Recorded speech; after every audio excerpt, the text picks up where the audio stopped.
Good morning friends. তো এই যে দিদা আমার দুপুরবেলা খেতে ডেকেছিল কাজ করতে করতে, আর আমার দিদা একবার ডাকা শুরু করলে ডেকেই যায়। তো অগত্যা উঠতেই হয়, না উঠে পারা যায় না।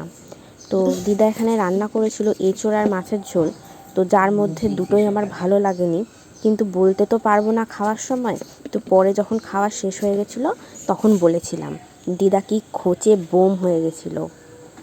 তো যাই হোক, বিকেলবেলা দিদাই যে ফুচকাটা এনে দিয়েছিল, পাশের বাড়ির মামা বিক্রি করে, তো তার কাছ থেকে, যদিও বা ফুচকাটা ভালো হয় না খেতে, মানে আমাদের এখানকার মতো নয়, একদমই নয়। ওই যে কথায় বলে না, দুধের স্বাদ ঘোলে মেটানো, তো ব্যাপারটা হলো সেটাই।